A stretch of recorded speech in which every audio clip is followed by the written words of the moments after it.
গোটেই শৰীৰটো এনেভাৱে ওপৰলৈ থিয়কৈ তুলি ধৰিব লাগে যাতে কান্ধৰ ওপৰত শৰীৰৰ গোটেই ভাৰটো ৰখা হয়। এটা সময়ত হাত দুখনেৰে কিলাকুটিৰ ওপৰত ভৰ দি কঁকালটোত ধৰি শৰীৰটো পোন কৰি ৰাখিব লাগে আৰু থুতৰিটো ডিঙিটোত হেঁচা মাৰি ধৰি থাকিব লাগে। উশাহ নিশাহটো স্বাভাৱিক হৈ থকা উচিত। এনেদৰে থকাৰ ফলত থাইৰয়ড গ্ৰন্থিৰ পৰা প্ৰচুৰ পৰিমাণৰ ৰস ওলায় আৰু তেজৰ লগত মিহলি হৈ যায়।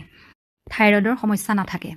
কোৱা হয় এই আসনটো প্ৰতিদিনে খালী পেটত কৰি 10 মিনিট পৰ্যন্ত থাকিব পাৰিলে চিৰজীৱন লাভ হয় বুলি কয়। সৰ্বাংগখন কৰি উঠিয়ে আমি মৎস্যাসন কৰিব লাগে। সৰ্বাংগখন কৰাৰ পিছতে যদি মৎস্যাসন কৰা হয় তেতিয়া আসনৰ সুফলটো বহুগুণে বৃদ্ধি পায়। মৎস্যাসন আসনটো কৰিবলৈ প্ৰথমতে বহি পদ্মাসনত ওপৰলৈ মুখ কৰি শুই কিলাকুটি দুটাৰে ঠেকা দি শৰীৰৰ ভাৰ ৰাখি পেট আৰু বুকু ওপৰলৈ যিমান পাৰি তুলি ধৰিব লাগে আৰু এফালে মূৰ আৰু আনফালে নিতম্ব দুটাৰ ওপৰত শৰীৰৰ সমস্ত ভাৰ উঠাই দিব লাগে। আমি সৰ্বাংগখন কৰোঁতে ডিঙিটো যি অৱস্থাত থাকে এই আসনটো গ্ৰহণ কৰোঁতে ঠিক তাৰ বিপৰীত অৱস্থাটো হয়।